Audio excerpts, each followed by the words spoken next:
ज्या मुलींचे पिरियड 28 दिवसांनी येतात आहे, अंगावरनं 4 दिवस वाहतंय, रंग लाल आहे, त्यांना हं. दुखणार नाहीये.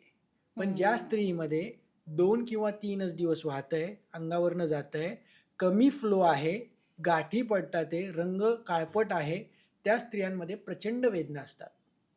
मग त्या स्त्रियांमध्ये आपल्याला तिथला वातज प्रदर याला आयुर्वेदशास्त्राने म्हटलेलं आहे. त्या वातज प्रदरासाठी चंद्रप्रभावटी नावाचं एक औषध आहे. ते रसायन औषध आहे. हं. ते औषध दुधासोबत घेणं, 2 खारीक सकाळ संध्याकाळ खाणं आणि जेव्हा दुखतं त्या 5 दिवसाच्या काळामध्ये ज्येष्ठमधाचं चूर्ण, हं. सैंधव मीठ, काळं मीठ हं. दिवसभरात 4-5 वेळा जर घेतलं तिने त्या हं. काळामध्ये, हं. तर ते पेन लगेच कमी होतं आणि त्यासोबत अच्छा. दशमूलारिष्टासारखं औषध, लोहासवसारखं औषध वैद्यकीय सल्ल्याने जर घेतलं, तर ते जे पिरियड पुढचे नॉर्मल होतात. 4 दिवस अंगाला व्हायला लागतं. त्याबरोबर फ्लो वाढतो. मग हं. तिचं दुखणं पूर्ण कमी होतं.